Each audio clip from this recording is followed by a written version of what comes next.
It's my pleasure today to be here in subspecialty lectures, talking with my colleague and the resident and fellow.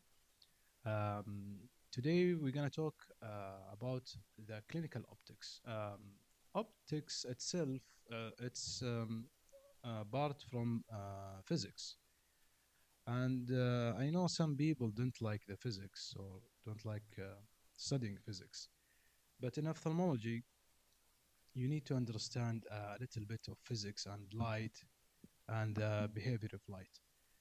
Um, the light itself, it's some of the mysterious component in the universe. Albert Einstein said the light is a grand subject indeed and so difficult that we have not yet arrived to full understanding of it. Um, I recommend يعني if you're interested there is an في اليوتيوب channel you can write double slit experiment. There is an experimental study. They found that the light behave in two different way in the same time, which is it's a part of quantum physics. Because optics, starting from the beginning to the up. Quantum optics is the last updated version from optics, but we can talk with optics regarding the wave or regarding the geometry or quantum. There is many theory to understanding the light itself. In our field, we need to know about the wave theory optics and also geometric optics. Quantum optics, actually, it's not that much important in our specialty, but it's good to understand how the light behave in the vacuum or in the human eye.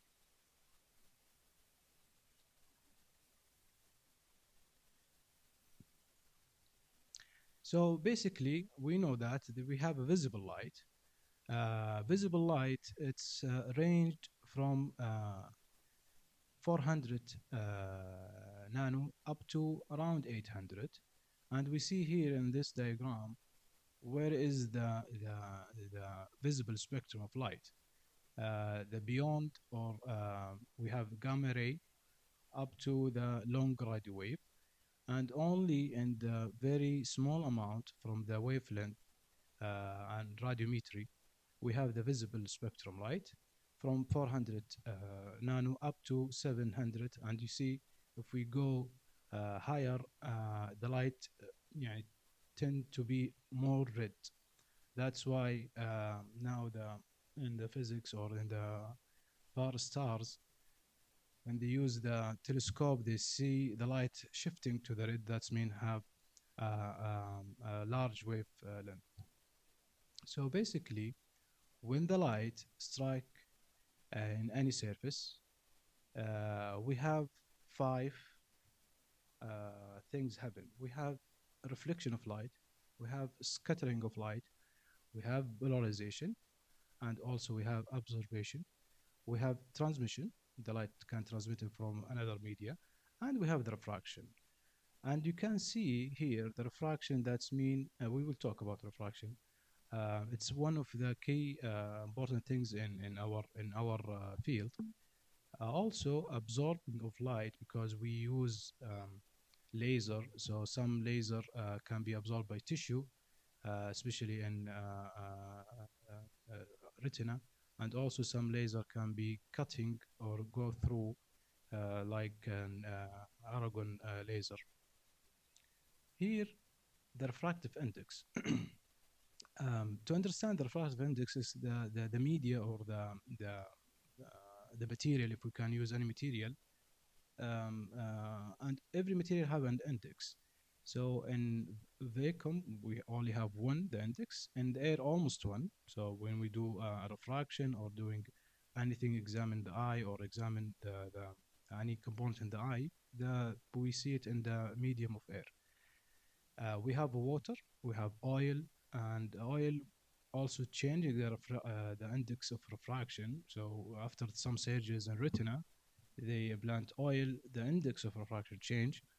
Um, Water, it's changing the refraction. So if we have, for example, someone using a glasses and diving and using diving sport, the power of his glasses will be changed because he did the refraction in the air, not in the water.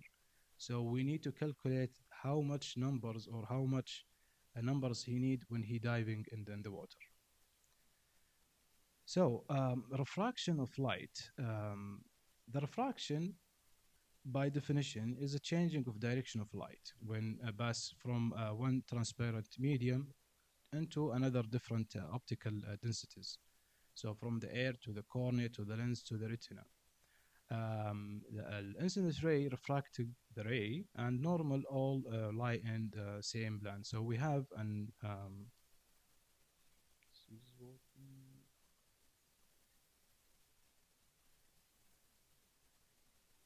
you can see the dense medium.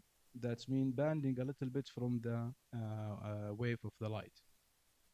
And it's very important because we're dealing with sometimes with oblique cornea or dense lens, or the media is not clear in the eye.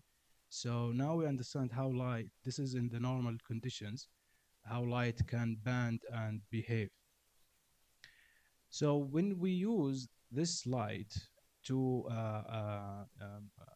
correcting or to understand the refractive status, because the refractive status can be interpreted to a minus lenses or plus lenses. But in the beginning, let's understand the ophthalmic lenses that we use in our practice. So all lenses have front and back surface. Individually, the surface is curved and has a radius according to the power of the lens. We have a spherical. Power and radius are the same in all meridian. A spherical, radiuses change from the center to the outside. Cylindrical, different power and different meridian.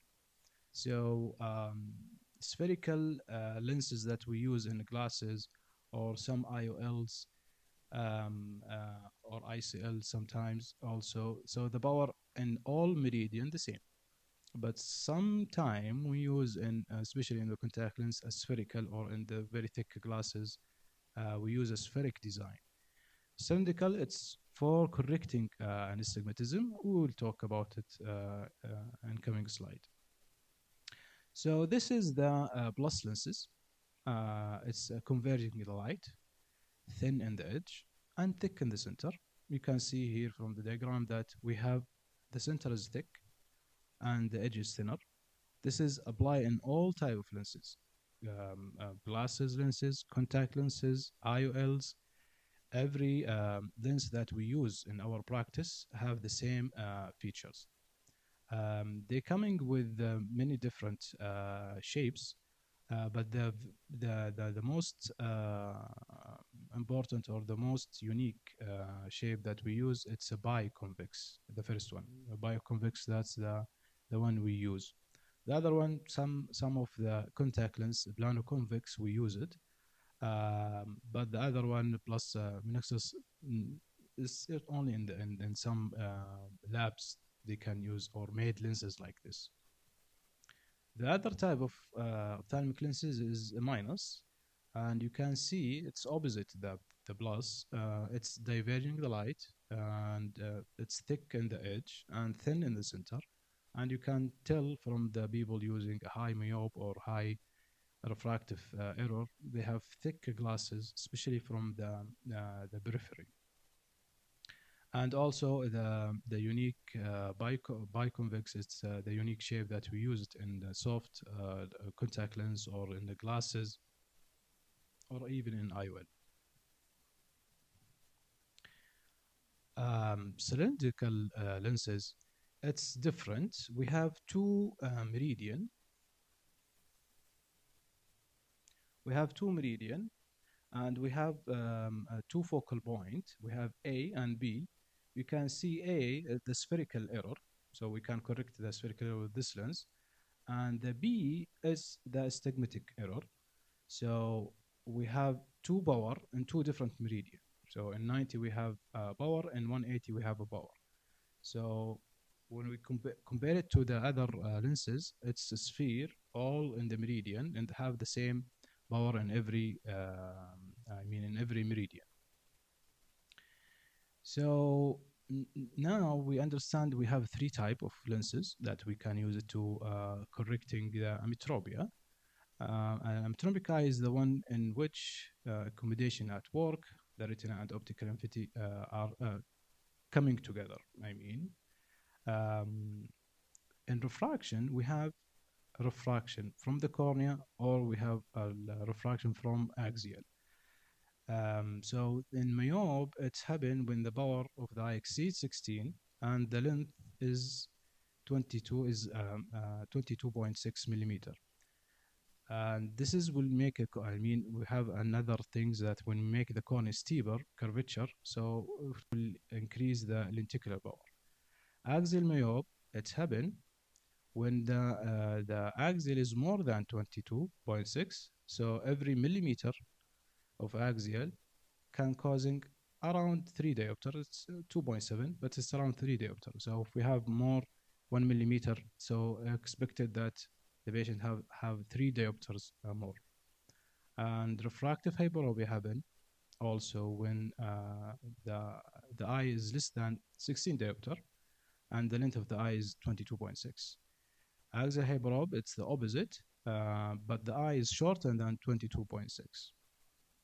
Astigmatism, that means we have varied in two different meridian in the cornea, and sometimes can cause also by lens, a crystal lens, can causing an astigmatism. So this is what look like in theory and in optics, the myope and hyperop. So we basically said the myope is the image fall front of the retina, and the hyperop image fall behind the retina. And this is it's by a theory, because behind the retina is there only you're going inside the brain, optic chiasm and everything. But the image focusing, it's behind the retina, so nothing behind the retina. Okay, or the image is focus front of the retina, but all the light is coming. Light coming to the retina, but the focusing of focal point is either behind or front. Then we have another types of refractive error called mixed astigmatism, and we will explain it now. Compound myopic astigmatism, compound hyperopic astigmatism, and we have simple in myope and hyperopic astigmatism. So this is all the type of refractive error that can be seen in the clinic. Type of refraction. So the goal of refraction or to determine the refractive status of the eye. We have objective refraction and we have subjective refraction. Objective, that's the one you see. So you see it with the patient using some tools. The subjective, that depending on you and the patient. The patient can, you ask the patient some questions, he answering, and you move to another step according to the answer of the patient. But let's focus in objective refraction because it's very important. It's like skills. You need to master it. And in some division like a pediatric, or you're going, for example, in camp for eye camp, for example, and you don't have time for doing a subjective, you can do objective very quickly. So in objective refraction, we will do it in the three things. We have the keratometry, and we have the retinoscopy, and we have the lensometer. Keratometry is the device measuring the curvature of the cornea in only 3 millimeter. It's different than the pentacam. Pentacam, we can measure the curvature of the cornea in all 8 millimeter. Retinoscopy, it's a device, we can use it to see the reflex coming from the retina. That's why we call it retinoscopy. Lensometer is the device to measure the lenses or glasses the patient use. So it's give us a starting point at least. So in keratometry, that we know that we have the cornea is highly convex spheric mirror. and focusing our يعني, discussion here and how we can know the curvature of the cornea and know what is the power of the cornea. So I think you see these numbers, and when you do the autoref or you see it in the Pentacam, we have 40. We have 42 at 180 and 34 at 90, and that's mean we have in 180 meridian curvature is 42, and in 90 we have 34. This is for the right eye, and for the left eye also we have 42.25 at 170 and 43.5 at 80. Also the same things, we have different curvature in every meridian. That's mean in the right eye, the refractive power along the 180 degree is 42, and the refractive power in the 90 degree is 43. This is how to understand it. Now we can calculate the astigmatism, because by definition, the astigmatism is that we have two different power and two different meridian. So the corneal cylinder will be different between the two meridian. In this example, for example, in the right eye, it will be -1, because we subtract 43 from the steep, to the flat 42. We have -1. This is why we have it minus. You can use the plus, but in optics, we prefer minus, because you can use the minus in contact lens, and you can use minus for transposition, and you can use minus also in refractive surgery. So we have -1, 180, and in the left eye we have -1/4. The 1/4 coming by subtract 43 from 42.25. The normal K reading, if you do, you see the K readings for the cornea, it's from 42 to 44. Sometimes we see steep cornea, more than 44, 46, but definitely 47, that there is something in the cornea. The cornea is steep more than the normal. But in some reference, they said 46 is normal. If everything, the normal thickness is normal, everything is normal. But we will be in the normal range from 42 up to 44. A very flat cornea, it's opposite, so it's less than 40 diopter, and you can tell this after, for example, refractive surgery. You can see that some cornea flat because we take some of the curvature after refractive surgery. So now we'll talk about type of astigmatism. In the beginning, we have two types. We have irregular astigmatism and we have regular astigmatism.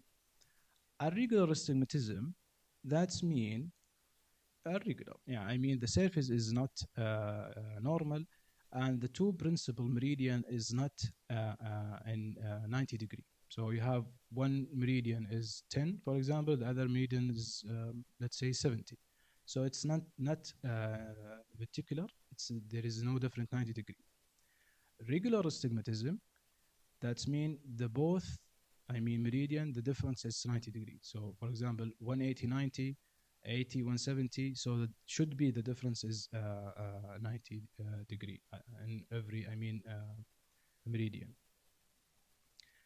In regular astigmatism, we have three subcategories. We have with the rule, and we have against the rule, and we have oblique. With the rule, it's very important. With the rule, that's mean this is the rule. So the rule, it's mean the cornea will be steep from vertical. Against the rule, the steep will be in 180. Oblique, that's mean it's steep from 30 degree to 60, and from 120 to 105. For example, if we're gonna see with the rule and K readings, so we will have 45 at 90, and we have 43 at 180. And you can tell from the example here, the steep is more steep at 90. That's mean is with the rule. The other example, 44 at 180, and 42 at 90. So the steep, where is it? In 180. So that's mean I can know what is the type of stigmatism regarding the K readings only. And this is to understand it more. Um, the steep with the rule, the steep is at 90. Against the rule, the steep will be 180. That means when you do the corner topography, you will see the hot color or the red color is in 90. This is with the rule astigmatism. And if you see the hot color or the red color at 180, that's mean against the rule. This is a question usually they ask, what is the type of astigmatism in pediatric? Because the pediatric and infants sleeping all the days, so the cornea will be steep. So all the prescription, you can notice that around, if you transfer it to minus, it's 10 or 180, 170. This is the axis with the pediatric. If you use the plus form, you will see that it's 90. Retinoscopy, this is a device. I think all of you are aware about it, but it's very, I know it's very unique device. Some of them, they didn't understand how the retinoscopy work, because there is some key points to understand to perform a good retinoscopy. But in the beginning, we have two types when you perform retinoscopy. You have statics and you have dynamic. So the difference between static and dynamic is using the accommodation. So when the accommodation is relaxed and focus at 6 meters, so we will using the working distance. Dynamic, we will not using the working distance because adjustment is needed. So for example, in pediatric, baby crying or something, so I need to be sleep down using the dynamic, and I will add the working distance accommodation if I need it. But usually with the pediatric, we'll use cyclodrops, so it will be statics because the accommodation here is not a big deal. So the main principle, we are locating the far point when you told the patient look to the 6 meters far away. So we are looking for the far point for and find it to the retina. Bring the far point in from the infinity. So that's why we will use the lenses to neutralize the light, and also to minimize the accommodation. So when you told the patient look to the far away, the accommodation is relaxed. Or using cyclo agents, the accommodation is relaxed. We have plan mirror and we have concave mirror. The one we use in the clinic, it's a concave mirror, and it will give you three things: either diverging or converging. Converging, that's mean the patient is myope. Diverging light is hyperope. Plano, it's mean ametrope.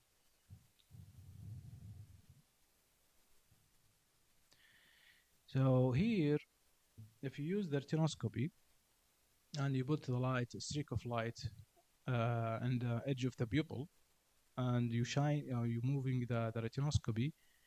If the light shining, there is no movement, that means neutral. If you use the strike of light in the edge of the pupil and you move the light and you find the light is moving with you, that's mean it with motion. If you're moving the light and the light is coming opposite side, that's mean against. So this is the three things that we see. There is sometimes a difficulty when you use the retinoscopy, especially if the pupil is small, or we have an opacity in the cornea or in the lens. But basically, we are if you find any difficulty, you need to focus only in the 3 millimeter. Try to focus in the center of the light as much as you can. Because these tools, it's as I mentioned before, it's a skill. So if you master it from now, you will never forget it. And also, it's like a diagnostic tool. if you cannot see the light, there is something in the media. If the light or if there is a cataract, you can see the nucleus sclerosis, that the light is not passing through. Or if you have a scar also as well, you'll see the light coming from the retina is scattered or dim a little bit. So this is how retinoscopy work. So let's have an example here. Let's say that you have the retinoscopy and you put the streak of light here at 180. You put the streak of light at 180 and you're moving upward. So this is, now we are dealing with the cornea as a meridian. What's mean by meridian? That's mean you put the streak of light at 180 and you are focusing in 90. This is meridian. The other technique, you'll use what you see. So for example, if you put a streak of light at 90, you will correct at 90. But because the reference and all the optics reference and the questions is mainly focusing in meridian, so we will have an example for meridian. So we have this is a streak of light we put it at 190 and we're correcting the 90. And we found that when we add +1, the light come in neutral. We'll move to another meridian. So we'll put the streak of light at 90 and we move from the right to the left in 180 meridian. And we found that it's -0.5. So this technique called sphere. That means I correct all the meridians with the sphere power.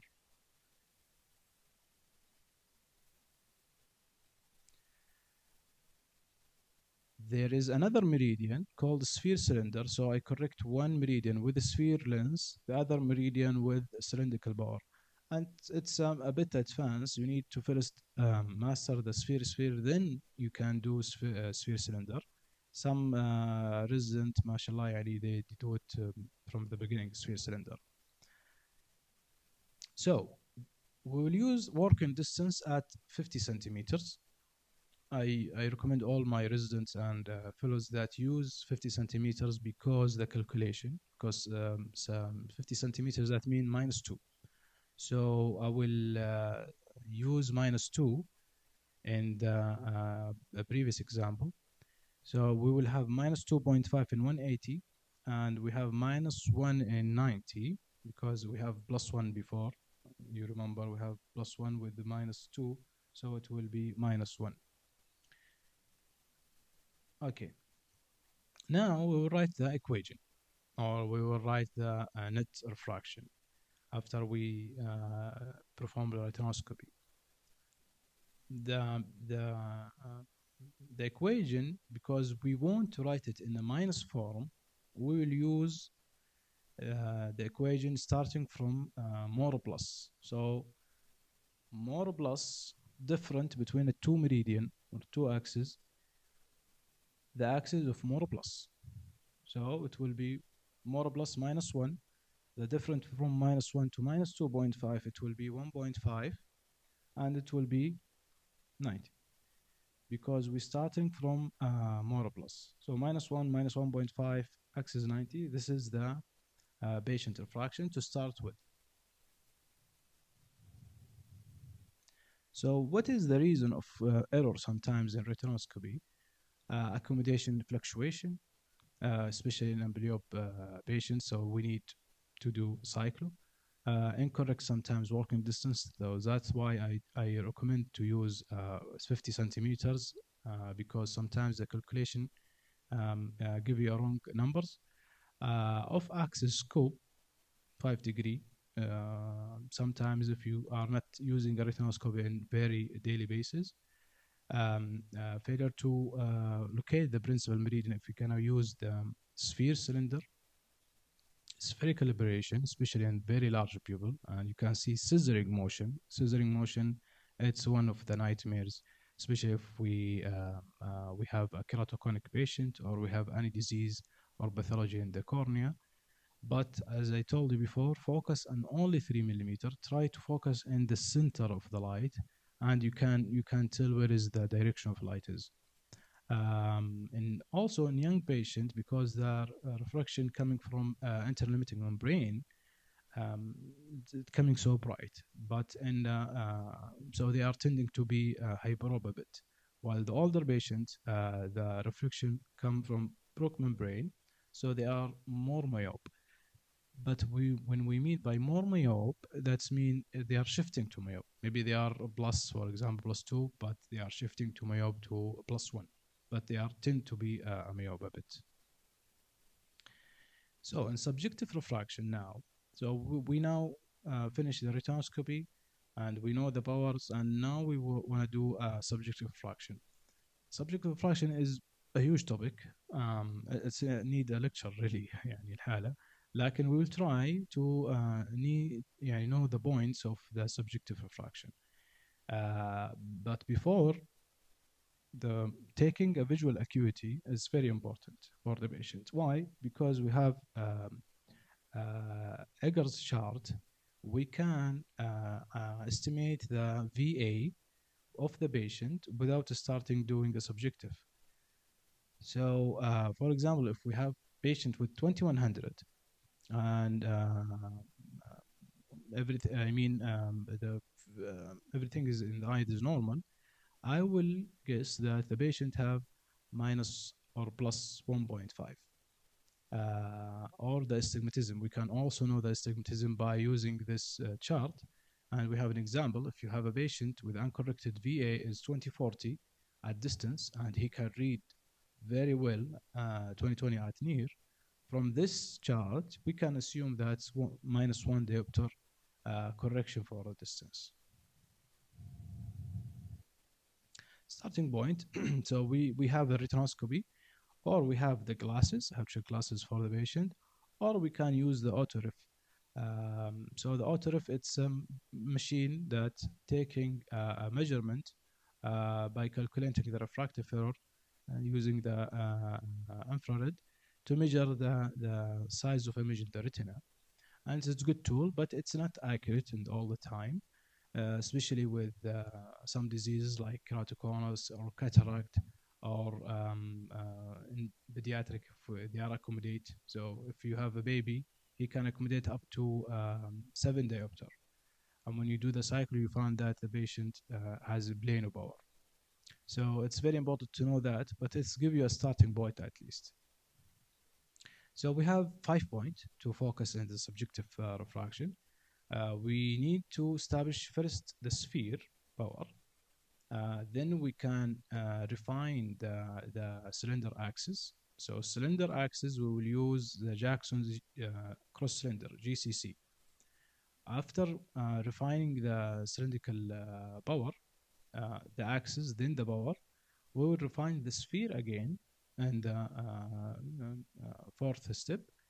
And the final step is searching of cylinder if the patient, if we are not sure about the refractive of the patient, so we can changing the axis and looking for any cylindrical power in the patient. And these steps, it's very important to start and try with the patient. You guide the patient. Don't let the patient guiding you. You will lose. You will be doing subjective forever. So it's like hit the point, ask the patient very clear questions, this lens better or the other lens, and move on.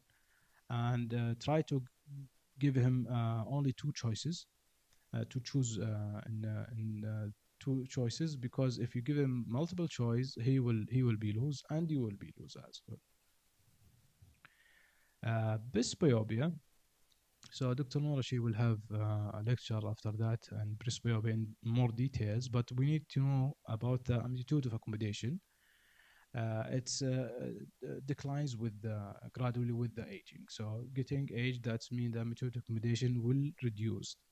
And due to a lot of factors, because the crystal lens getting a change in capsule, the weak of the fibers,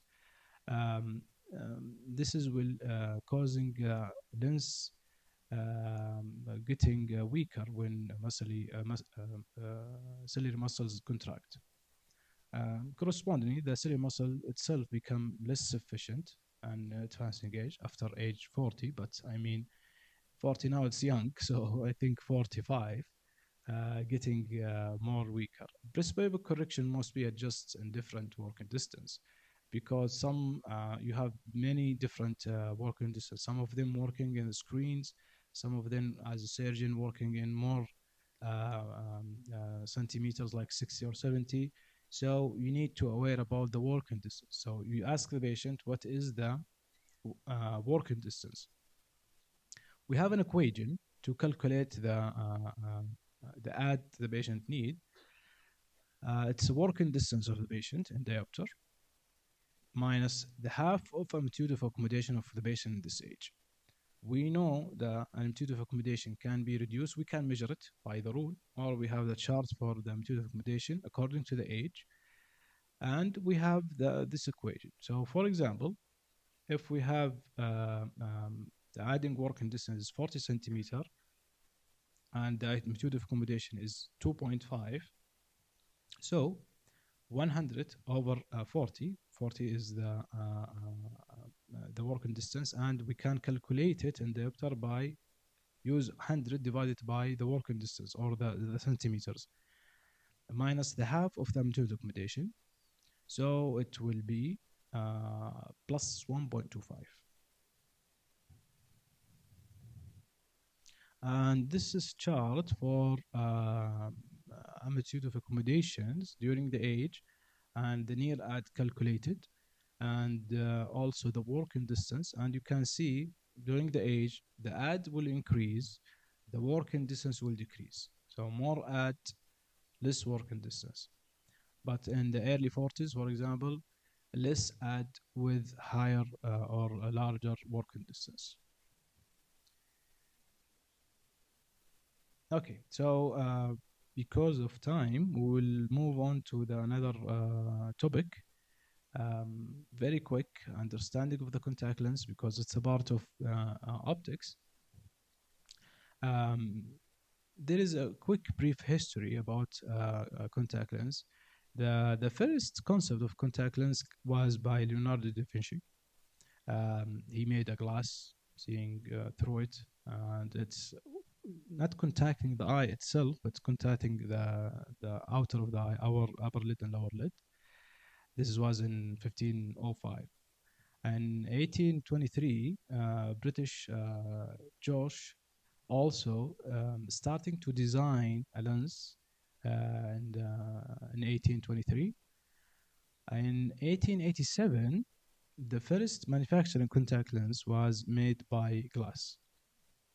So it have been hundreds of years using a contact lens. In 1993, in 1939, the first contact lens made from plastic. Also, there is now a new contact lens in 1948 covering the cornea. The previous one was large, covering the whole cornea, and the sclera itself, the diameter was around 20 millimeter. In 1971, the first soft contact lens. In 1978, the gas beryllium contact lens, GB contact lens, was made. In 1981, FDA approved for soft contact lens extended wear overnight. So this is the bandage contact lens. And also in 1986, the GB contact lens was available for orthokeratology example. Orthokeratology is the lens to changing the corneal shape. And in 1987, introduction of the disposable contact lens, disposable soft contact lens. And in the same year, we have a new material or new generation from silicone material for contact lens. Continue in the history. In 2002, silicone hydrogel. You heard about it a lot. Silicone hydrogel overnight orthokeratology was approved by FDA. And custom manufacturing silicon hydrogel was also in 2010. In 2016, the material called hypergel uh, have been used in the practice for contact lens. And yeah, I mean, the technology and updating the contact lens is not a stop. This year or the last year, they have a material called water gradient. That's mean we have silicon in the core of the lens. In the front and the back, we have water to increase the comfort for the patient and to protect the cornea itself. So there is a quick fact: there is around 45 million people in the United States wearing a contact lens. Two-thirds of the contact lens wearer are female, of course. You know, the average of the age of the contact lens wearer it's around 31.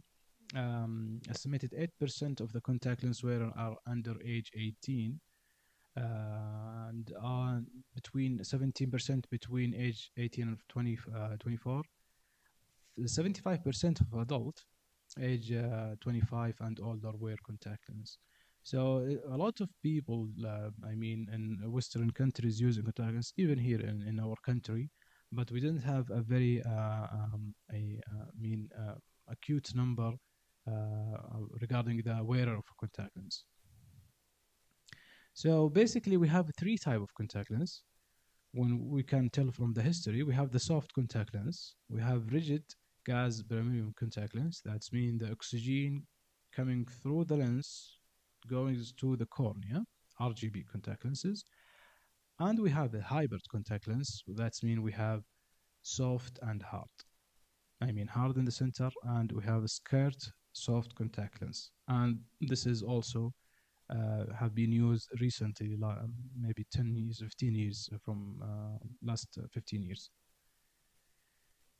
So if we can compare between the hard and soft, usually the funny thing is that the hard contact lens, after certain time, it will be more comfort than the soft, because soft coming with a bit of complication, because it's a good, it's a suitable environment for bacteria to grow because we have water.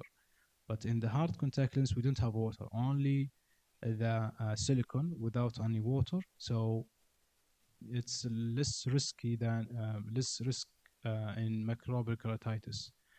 I think, if I'm not wrong, 1%. I mean, 1% chance to have microbial keratitis with the GB. But with the soft lenses is coming to around 33 something.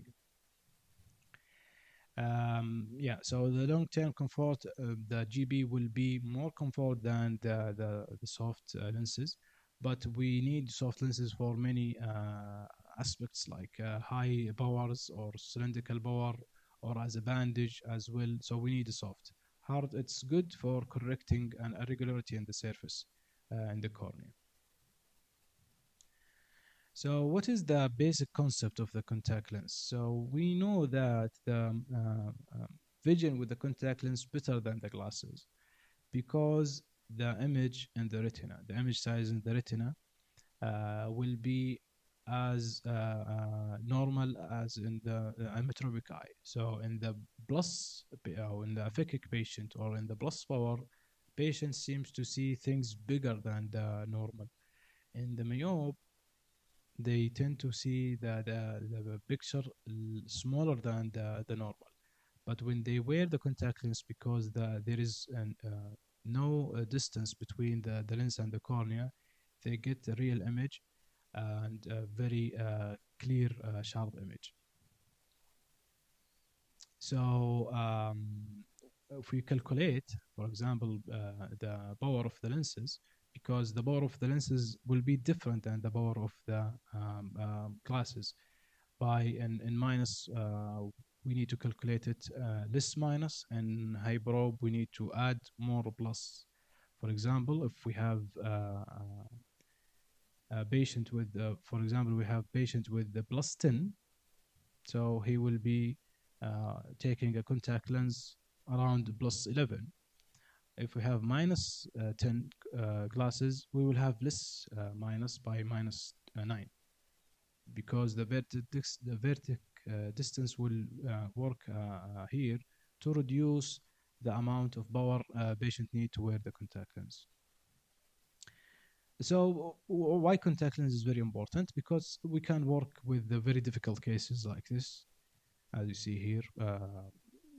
The cornea is affected, the iris almost damaged, but we managed to improve the patient's eye. Also, in some cases, like a dry eye, now like ocular surface disease, also as well, we can protect the cornea and also protect the part of the limbal and part of the sclera. Also, for very difficult cases like herpetic keratitis here, we can use some type of contact lens under supervision to healing the cornea process faster. Um, so when we fit the contact lens, we need to do the history, external examination, the assessment, and prescription. History, of course, we need to know why the patient why you want to use a contact lens. He need to know how to use it, the cleaning, storage, and he need to be aware about the complication and side effect of the contact lens. Um, Need to done a routine refraction for the patient, full eye examination, including the slit lamp assessment, cornea topography, and examine the eye structure of the eye outside, inside. Inside, yeah, I mean, يعني retina should be. We don't have an issue with the retina. The tier assessment is very important here, and I mean, user of the contact lens. We can use the TBU. Now we have devices to measure it. It's called keratograph. So we can analyze the tear, analyze the quality of the tear. Shermer test. Also, this device can give you the tear quality and quantity. Corneal topography is very important to know the surface of the cornea, how it's look like. Either I will go with different type of contact lens, soft or rigid or scleral contact lens. So corneal topography is very important. Here we can see the corneal topography for the patient, and there is a steep, flat areas. So that means we need to go with the hard lenses. Even with the other type of corneal topography like a pentacam, you can tell here the patient has very severe ectatic, I mean inferior and flat superior. That's mean patient need a special customized contact lens to correct this irregularity in the cornea. Now, and because everything is getting to update, we have now the fitting software assessment. You will put the parameters, they will give you the estimated lens, then you can use the estimated lens as software told you, and you can put it. And this is what we look like. We will take the optical section from the contact lens. We have the back zone, we have front zone, we have the optic zone of the lens, and it's a peripheral also of the contact lens. But why we need to do all that? Because we have something called discomfort. And discomfort in contact lens also it's a huge topic. Maybe we can talk later on it. But for people they didn't use a contact lens, how it's feel? Yeah, I need you, all of you, open your eyes for 10 seconds, and we'll see now how is discomfort of contact lens will be.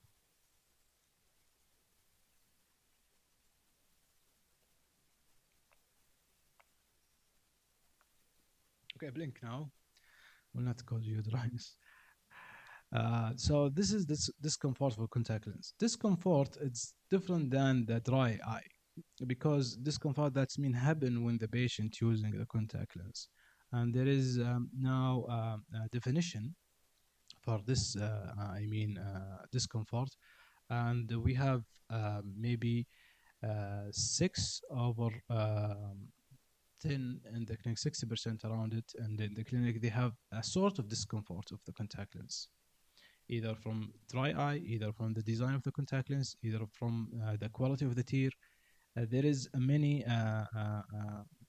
factors can affecting the discomfort, and inshallah we will talk about it in very details because it's a very huge topic. So when we're analyzing the contact lens, we need to be aware about the upper lid, lower lid, how to supporting the contact lens in the front or centration of the contact lens. And in some cases, when I mean we will put the contact lens, um, now this time we will give you a good fit how it's look like in the eye. Here the fitting of the contact lens, you can see the centration is very good, and the lens covering the cone, the area of cone, centered where the upper lid support, the lower lid support. We can see the tear mix is very nice and clear. So this is the optimum fit look like. In the opposite way, the flat fit, that's mean the lens is flat and touching the cornea. You can see here we have a black spot in the center. That's mean the lens is flat. The base curve is flat, not coming with a curvature of the cornea. So you can tell that the lens is flat by the large optic. Large touch in the optic center of the cornea and the lens. The steep fit will be the opposite. The lens is steep in the cornea. We have pooling. We have fluorescein under the lens, and you cannot see the pupil. So if you cannot see the pupil, that means the lens is pulling over the cornea. So there is a basic rule to manage. The fitting itself. Here we can see in the flat fit, we need to change steeper the base curve or make the diameter larger. In the steep fit, we will do the opposite. We will make the base curve flatter and we will make the diameter smaller.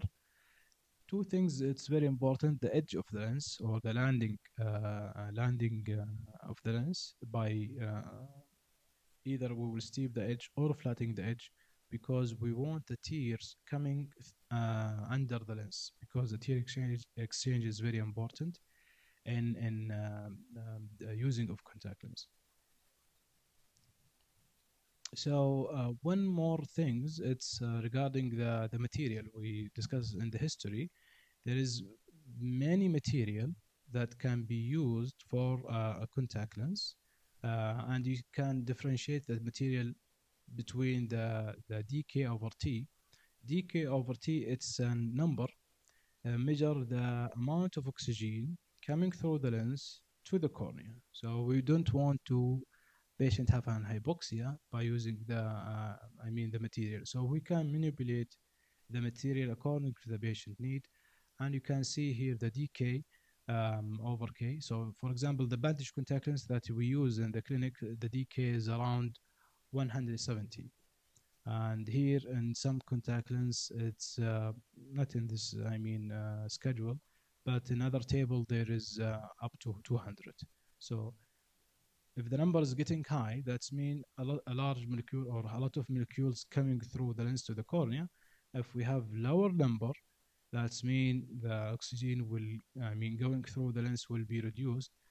And there is certain cases that we can changing the dk from high to low according to the surface of the eye. But to know that we have different material, can lenses be made with different material. There is one, I think, concept. It's a low vision concept, but unfortunately we cannot do it today. And I tried to cover the very important things, but inshallah, bi'idhnillah ta'ala, we will try in the course review to cover everything in low vision, basic concept of low vision, the magnification, telescopes, and other topics, inshallah. Thank you so much. Hopefully it was enjoyable optics review, and I'm happy to answer any questions.